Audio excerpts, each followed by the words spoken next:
Okay.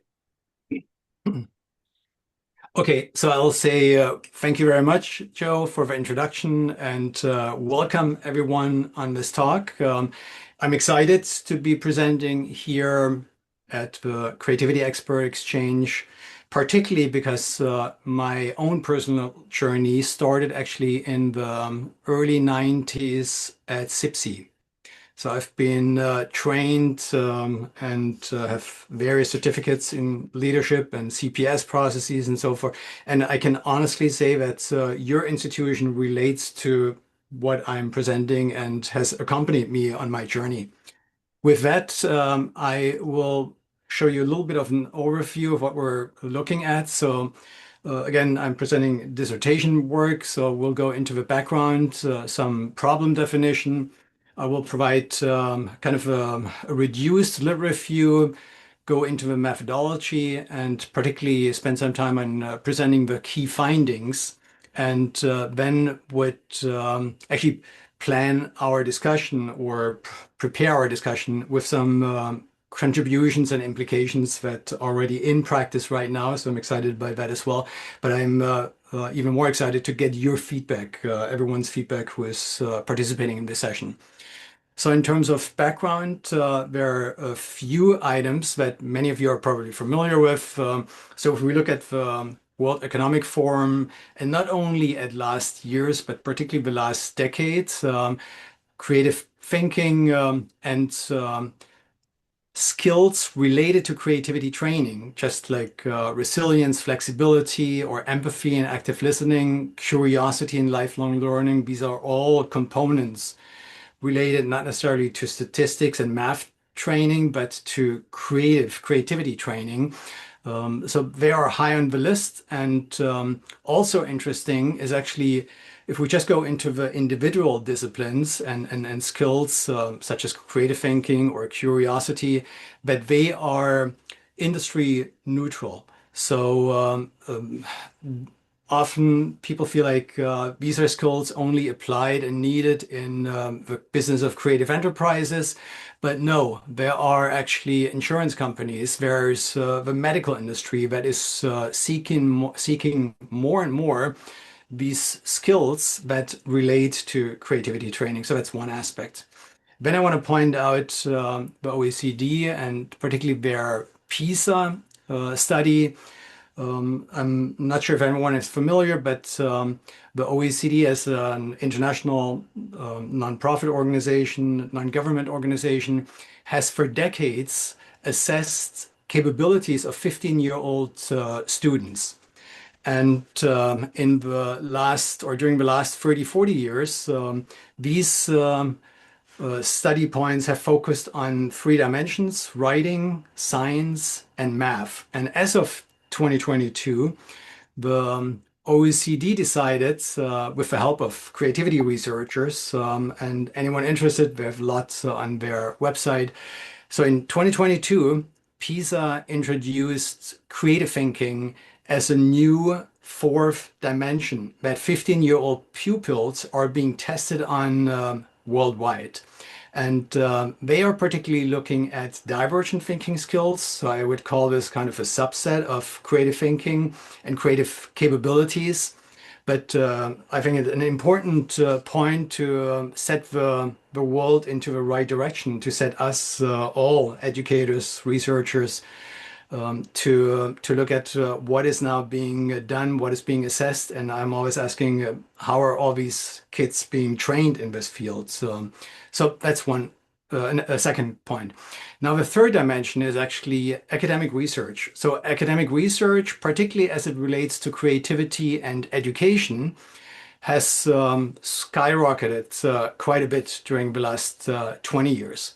And we're seeing some examples where journal articles are focusing particularly on, let's say, the effects of training on one specific dimension, maybe the creative production or self-efficacy, neuroexecutive functioning, or we're looking into how innovative the training makes the recipients of this training.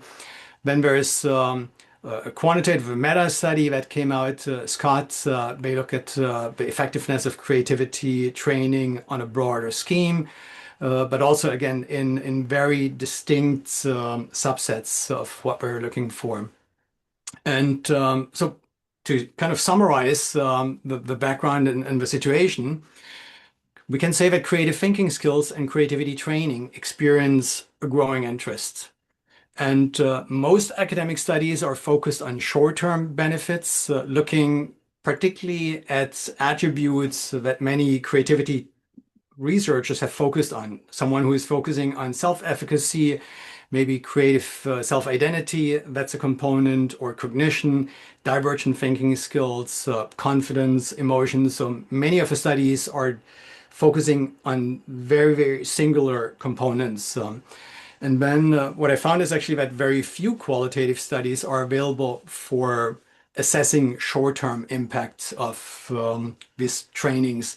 And based on my knowledge, and I'm inviting everyone to enhance my knowledge, but so far I have not seen any qualitative studies examining any long-term impact of creativity training. And this is where I saw an opportunity. So the dissertation actually explores the process of students experiencing training, particularly over 14 weeks in a college-based creativity course, and looking into any potential long-term impacts the training might have. So before I get into the methodology, I want to share a little bit of history in terms of the literature review, the general creativity. And I'm assuming again that many of you are experts in this. So we're starting in the 50s and 60s with Rhodes, Guilford, Torrance. We look at the 4P model. We look at Csikszentmihalyi, who introduced the systems approach, systems model of creativity. Then we heard James Kaufman this morning, the 4C model. We have Claviano, who actually was cited this morning as well with his 5A framework and also with his work around creativity and possibilities. We have Kaufman, Beghetto, Karlovsky with self-efficacy and creative confidence. Sternberg with the investment theory. And I also want to shout out to Dr. Ruth Richards and her research focus on everyday creativity. So it just means there's more. And in the book itself, there's much, much more. I just figured this is kind of the highlights of the last 80 years of creativity research. There's certainly Dean Simonton, and many others that I'm citing in the dissertation. But I want to switch over to this component of creativity in education, which is an important bridge and the foundation of his work connected. So Lubert and Thornhill Miller, they mentioned in 2019 that through their research and the 7Cs model, they identified the curriculum as a key component of creative outcomes and creativity training. So they said that as educators, we actually must teach this topic rather than expect anyone to build it naturally, because many environments might not sustain or encourage everyone to become good at this. So there's certainly a call for training.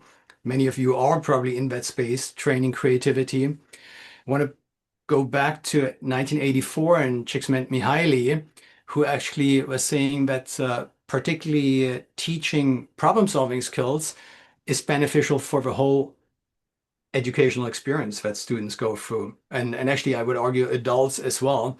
And it particularly prepares students for way more than just the experience, the learning itself. And this is an important aspect to the findings that I'm going to present.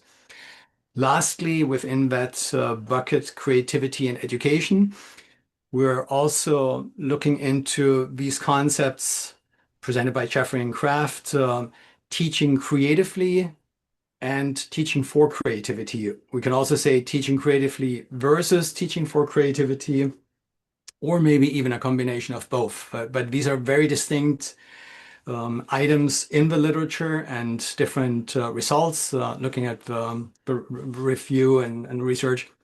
So, and lastly, I want to go because I'm redefining at the end this term creative literacy. So I want to go a little bit into the heritage of this. And creative literacy actually comes from the ability to use written language and oral language, speaking skills to see the world, to represent the world, and to draw inferences and think critically. So that's Wallendorf already in 2001. Then the term creative literacy has been also used in connection with aspects of K through 12, particularly with writing skills of young students. It was expanded a little bit into the visual arts as well. There's Ranker and Stairs who took that leap. And Healy, who actually wrote a dissertation about the connection between creative literacy and creative writing, particularly in higher education, redefined it in 2012, and some of the basis that he provided is related to what I'm redefining, and particularly because creative literacy so far, or up until last year, has not been established within the context of very specific learning objectives related to distinct and intentional creativity training, and particularly from a humanistic and systems approach, kind of a more holistic approach to creativity training. So that's kind of a little bit of the background.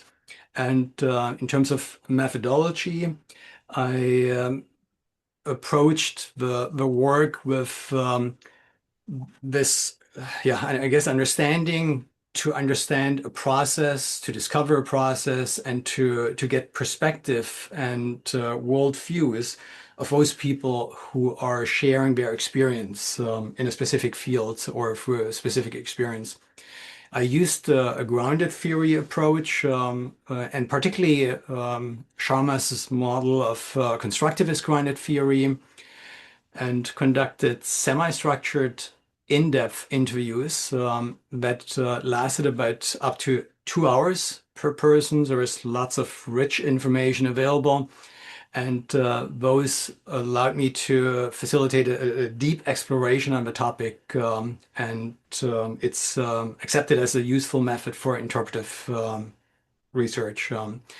So to go back to the research focus, so we particularly in our college, there's a general education approach, foundation courses, and then we have this creativity course, which up until that time was an elective. And from my perspective, it was important also for someone who works in the field. So I'm involved in several businesses.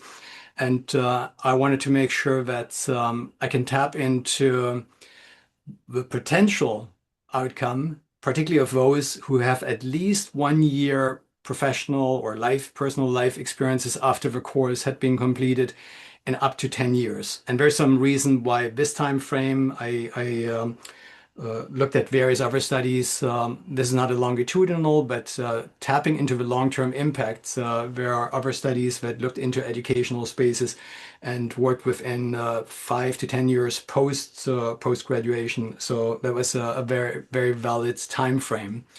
And some of the research questions that I looked into was actually, so how have these former students actually experienced creativity during that course?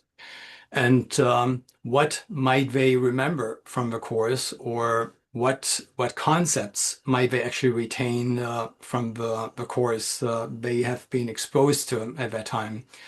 And then Excuse me, moving into, Thomas. I yeah, just wanted to double check that you do not have your slides showing. Is that correct? no, they should be showing. No, Uh, I they're see not. them. All right, maybe it's me. I just okay, wanted to double check because, can everyone else see them? Yes, Okay, okay, it's me. thank you. I can see him. Okay, Okay, thank you. thank you. Thank you for the feedback, and thanks for pointing this out, Joe. Yeah. So then I was also interested in looking what role does creativity play actually in their lives, both personal lives as well as professional lives after the completion? And again, this goes 10 years into post-graduation. And another question was, to which degree do they take what they've learned, but potentially even develop it further, possibly adding on their own expertise to encompass or to expand on the experience? And lastly, what possible long-term effect might there be? In terms of participants, I was able to tap in to interview 30 former students, and they took the course between 2013 and 23. And at the time of the interview, the participants' age ranged from 21 years to 44 years. Several of them had started families, and that's an interesting component as well, to which degree the training actually even impacted how they um, educate their children or train their children in that field. But I'll get to that later. The process, I had about 200 former students who completed a creativity course, and about 160 former students I was able to connect and identify via LinkedIn, and went through two randomized samples. I was first identifying 25 subjects, got in touch with them, invited them to participate, and I did a re-randomization when I felt like I wanted to have more than 25, and so I did a second round. And now we're going to move over and look at the key findings. The findings are certainly related to creativity research and frameworks. Let's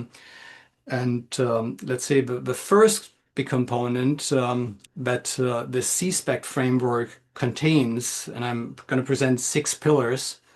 The first takeaway, the first key construct is the ability to learn to think about themselves and to have an awareness of who they are, how they behave in the world, what they've learned up until that point, what they might learn actively moving forward, and the concept of unlearning.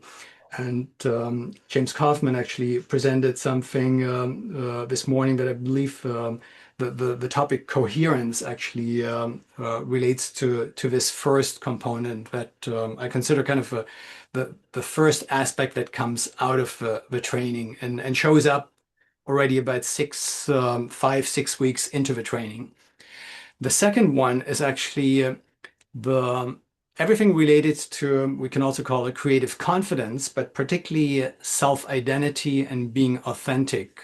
This relates to Bandura's self-determination theory and Karwowski creative self-identity. There's quite some research that taps right into and supports this pillar or nugget. And then the third one is creative process. So one of the biggest takeaways is this ability to think divergently and convergently, to be able to know when either of those different thinking modalities takes place, or even when associative thinking happens.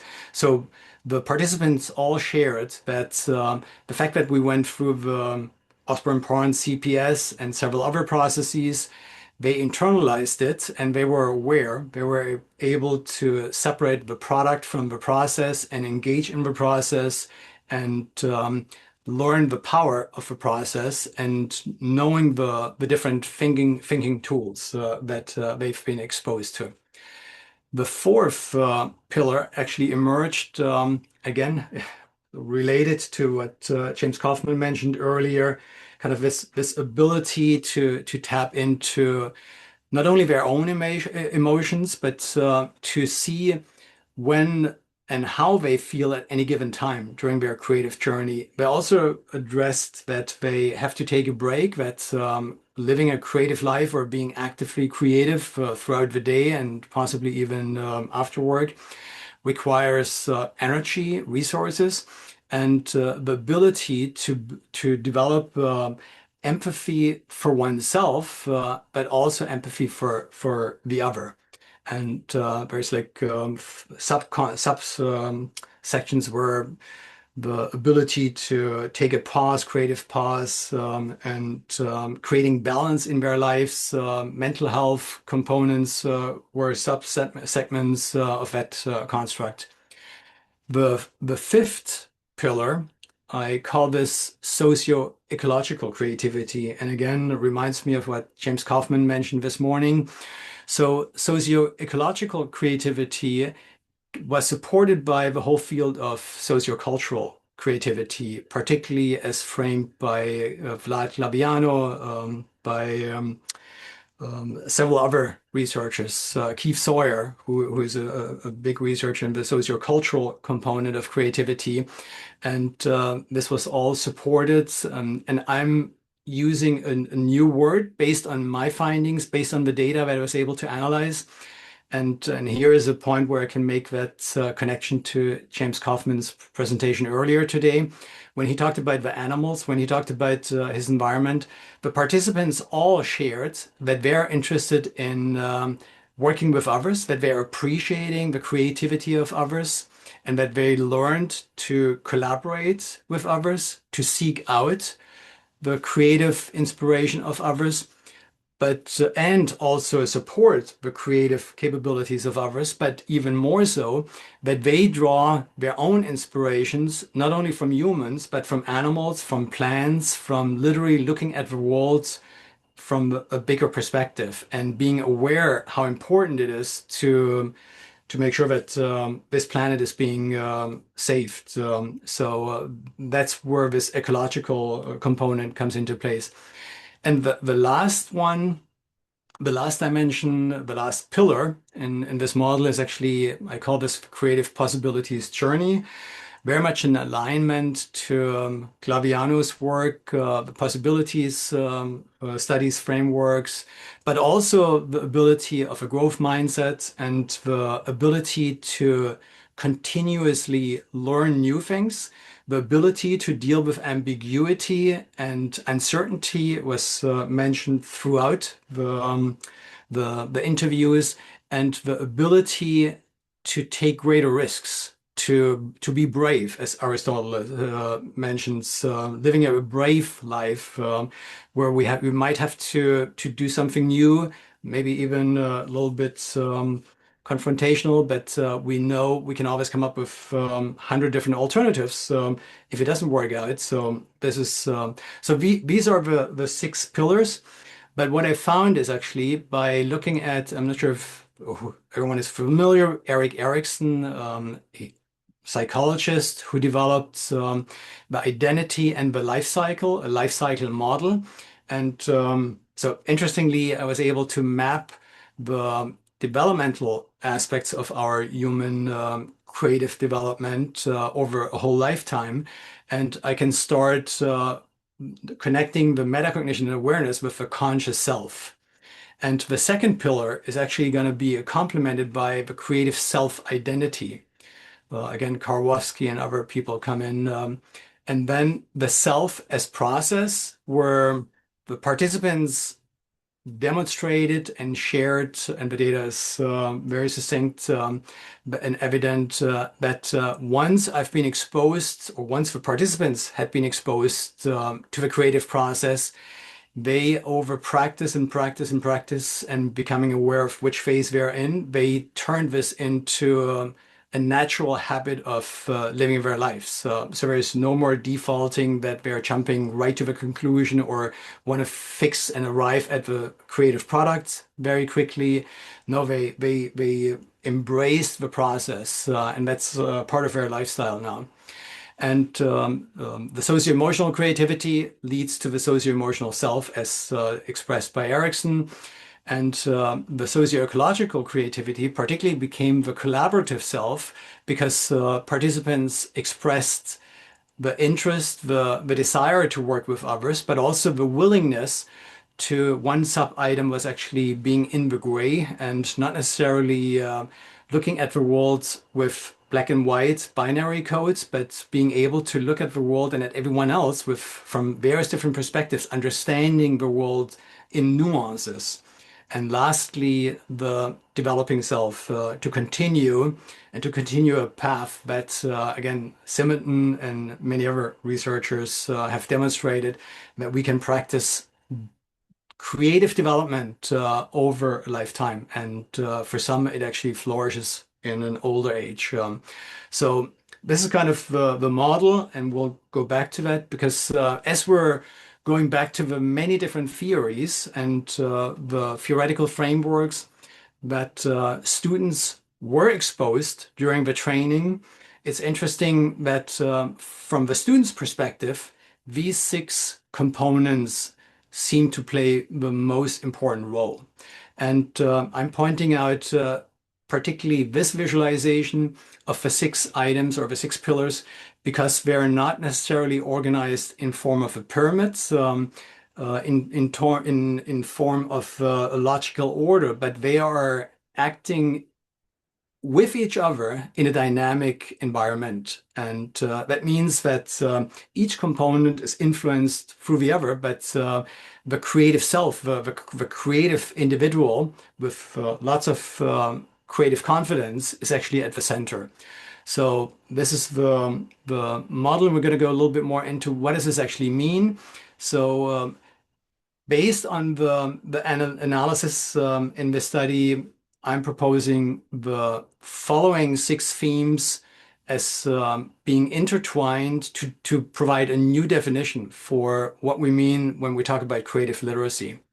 So it's about being conscious and aware in one's ability, but also having a strong belief in one's competency. So the self-identity, the self-efficacy aspects, key important. Not only believing in oneself, but also believing in that I can be creative in any fields and apply this.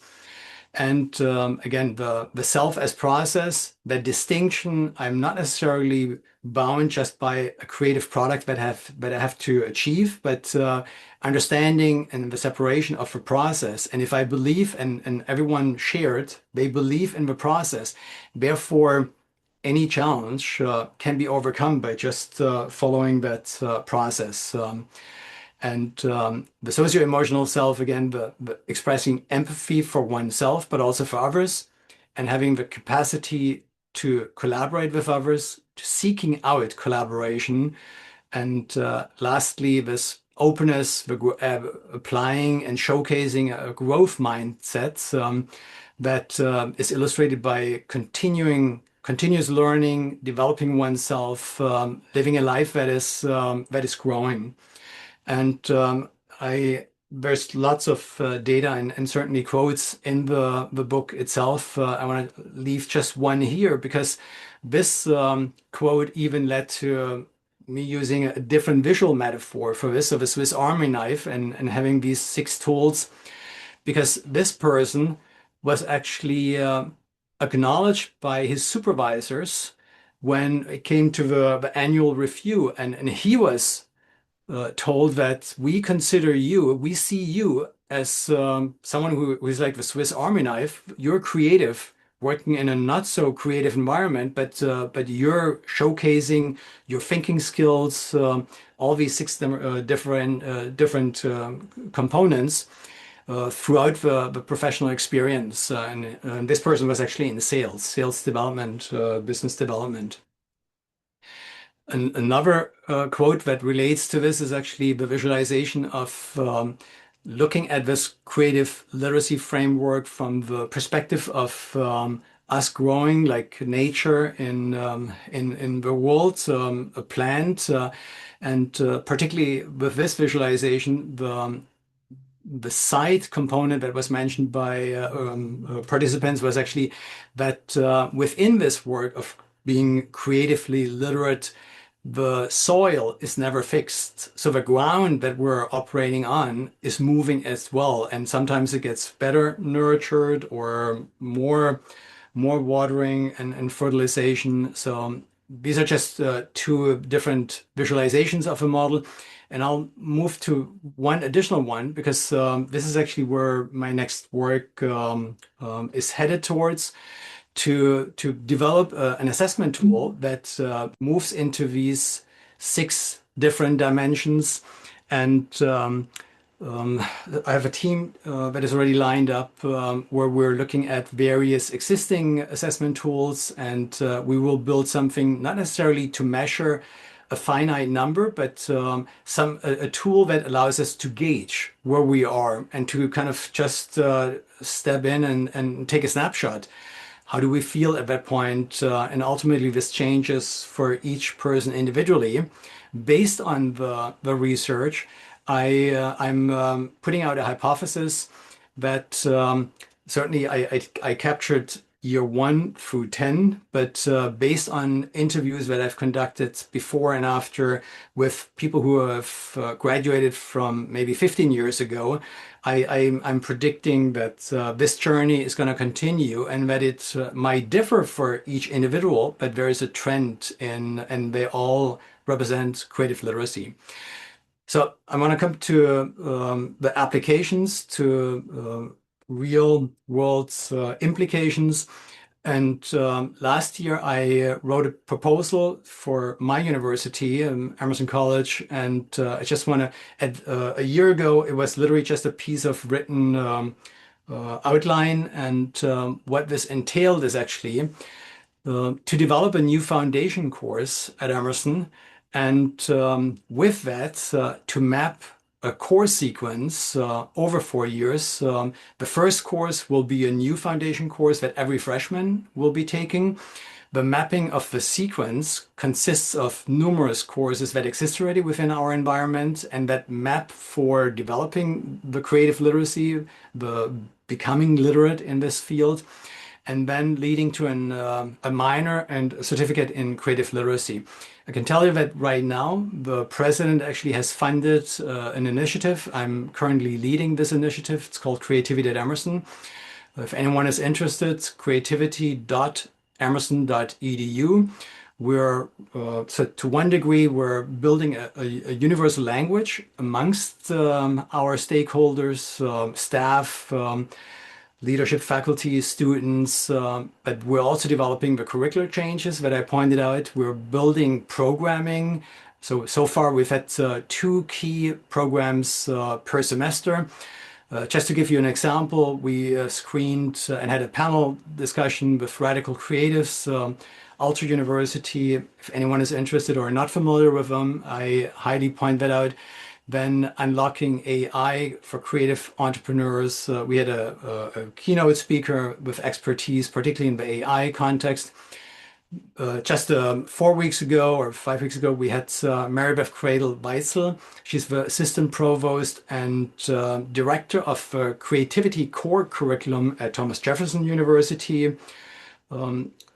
Super interesting work that they are doing, and so we're inviting anyone who wants to support this. So if anyone is interested in, please stay in touch. The latest development, this is being literally submitted tomorrow.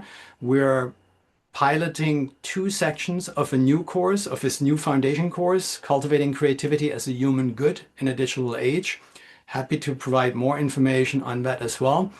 And just to bring it back to what one of the participants actually mentioned, that this journey is not going to stop. This journey is going to continue. And by providing students at a very young age, freshman, first year experience, they will get not only the skills within that topic, but they also will get the ability, or will enhance the ability to look at, let's say, even liberal arts and allow them and hopefully help them to better connect these different points as they're moving on in their journey. With this, if anyone is interested, the book is available at Tübingen University Press. It is open access, so I create a little QR code if you want to check that. Otherwise, the URL is right underneath, or get in touch with me. And before we close, one more minute, I want to give a brief preview into something that this work has kind of um, culminated in, and I'm happy to announce here that Sabrina Habib and Lisa Wymore at University of California, Berkeley, and Sabrina Habib, University of South Carolina. The three of us are in the very final stages of writing the first textbook that positions creativity as a standalone subject that anyone can teach, just like math, writing, statistics, physics, and any other topic.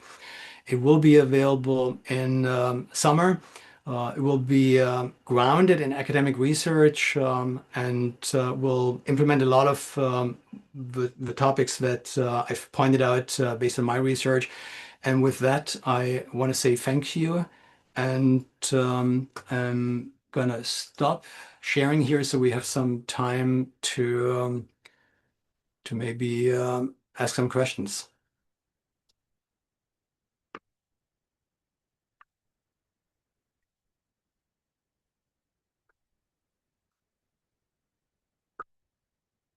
Actually, hold on one sec.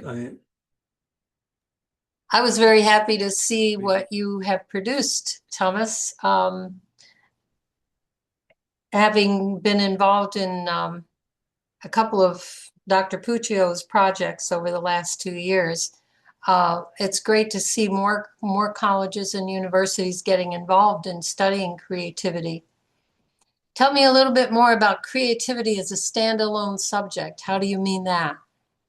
So this goes, and I guess this is at the core of the research. I consider the research being focused particularly on teaching for creativity.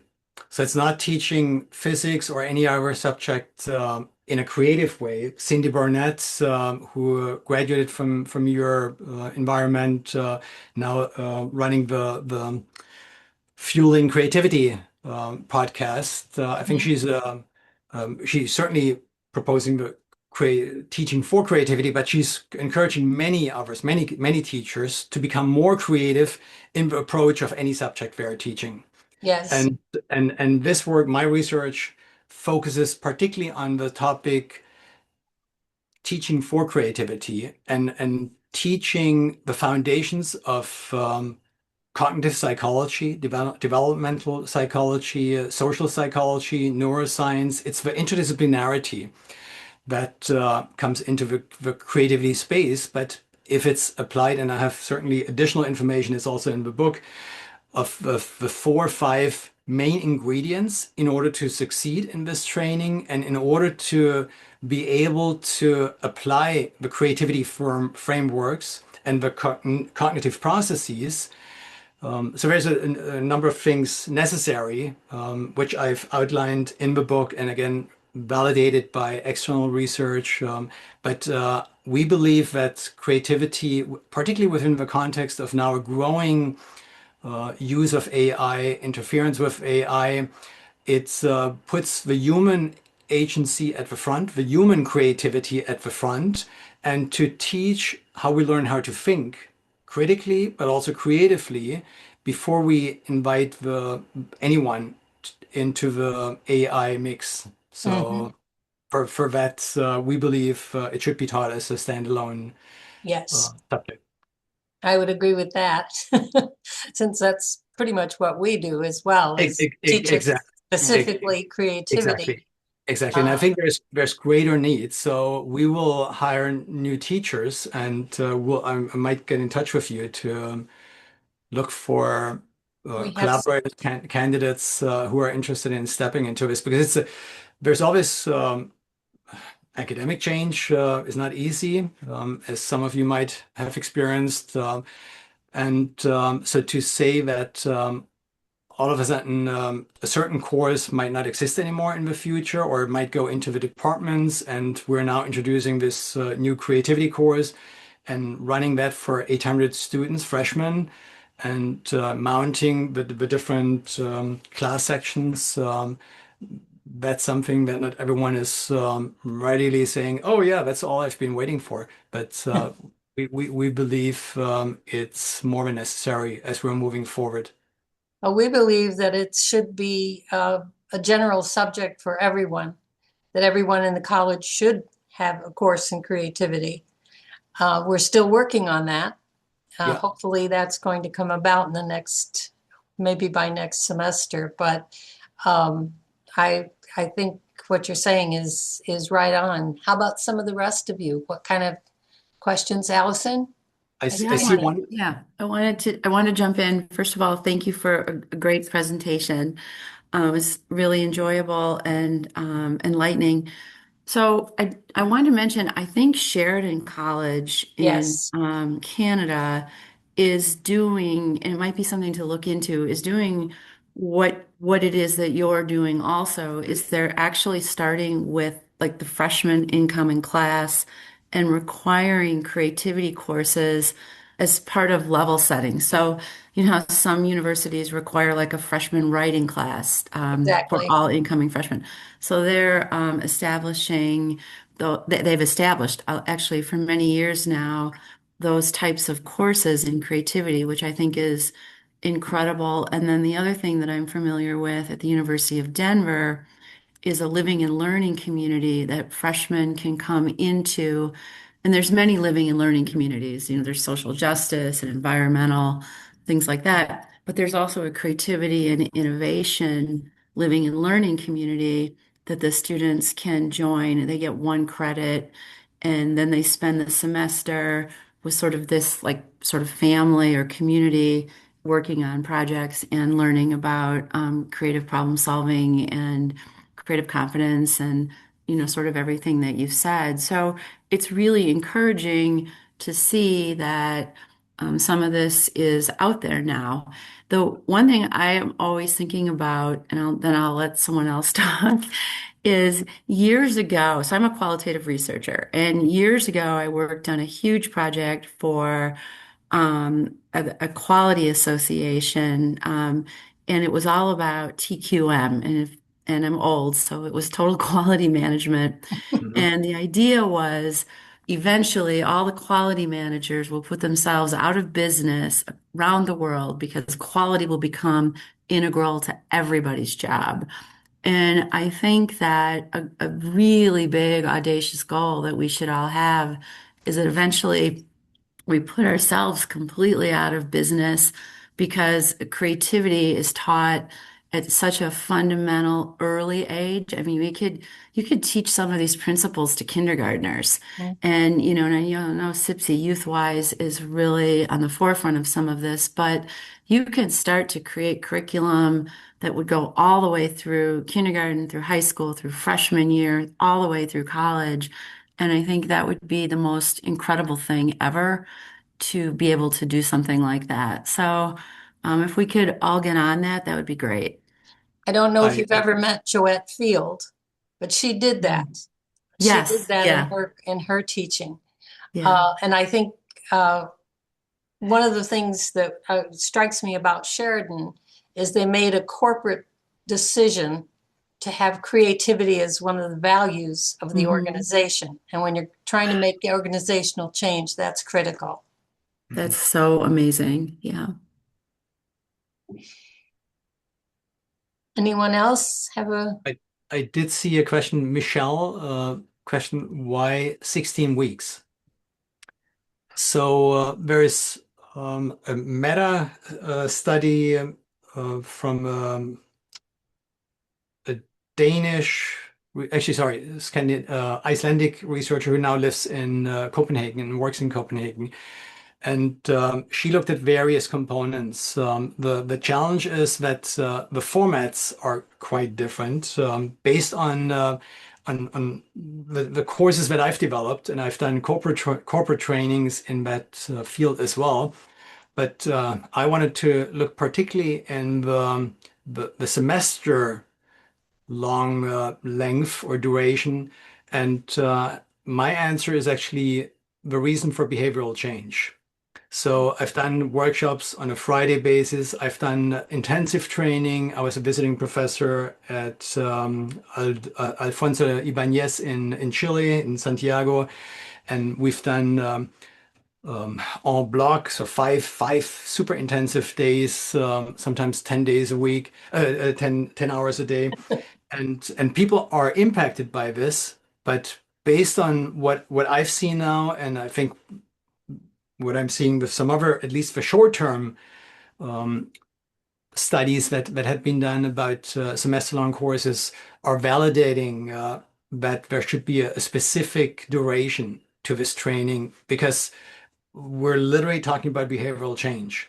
We're talking about the awareness, the metacognition to be developed, the confidence to be. It takes 4 to 5, 6 weeks. One of the key, a major sub item that emerged in the data analysis was this concept of unlearning. I don't unlearn within the first 3 hours or within the first 10 hours. So there's again cognitive processes that are taking place. So I can share that with you.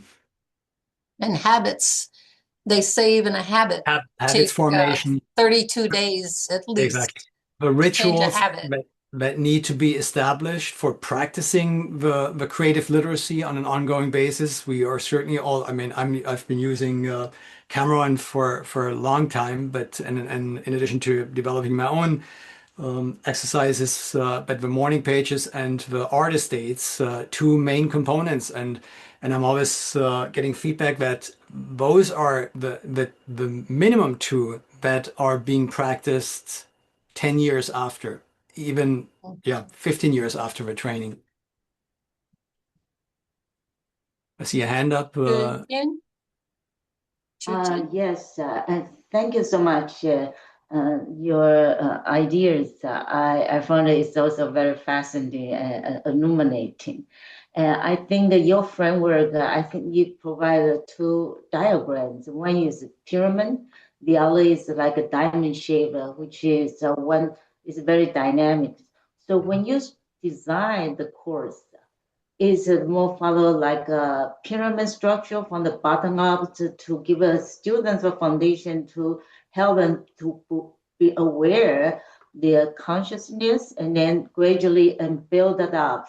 I kind of wonder, is that from the ground up or what kind of activities were you introduced to facilitate that process? So I certainly thank you for the question. Very interesting question. I do have some visuals in the book that illustrate the core main ingredients, pedagogical tools. You see them over the timeline of 14 or 15, 16 weeks. But what we're starting out with is actually laying the foundation because of the theoretical frameworks. So the cognition, I'm conducting divergent thinking tests, elements coming straight out of Torrance test for creative thinking. I run individual exercises and team exercises with AUT, alternative use test, both without technology individually and then at a later spot doing it with AI to experience the technology, the fixed or the functional fixedness that sometimes happens, sometimes the lack of confidence, because if I don't do the work before, I might be so impressed by what the AI system puts out that I lose my own confidence. And so and then the frameworks, certainly Kaufman. So the frameworks that I pointed out on this one, almost like a map, they are all being covered in the. So this is kind of laying the foundation. When I've so far focused on the person component, then the process, then the place environment, and certainly working towards the final products, applying all these for practical applications that the students can use. In some cases, working with external project clients. Sometimes it's something that relates very much to what the students can use. But yeah, that all has to be in harmony and in conjunction, almost like conducting a musical set, a mini symphony. Thomas, I want to thank you for this presentation. I think it's been really enlightening, and I really like your approach to AI and how it doesn't overcome creativity. It cannot. And it's kind of connected to our morning talk and the one we'll have tomorrow. And Very, I very want much. to encourage everyone to come back tomorrow for more presentations. And I hope we'll see you again tomorrow, Thomas. I will definitely be available. Also, if anyone is interested, I put my email in there, LinkedIn. Happy to connect through LinkedIn and continue the conversation beyond this talk. So thank you very much again, everyone, for attending, and look forward to collaborating with you and continuing the conversation. Thank you. Thank you.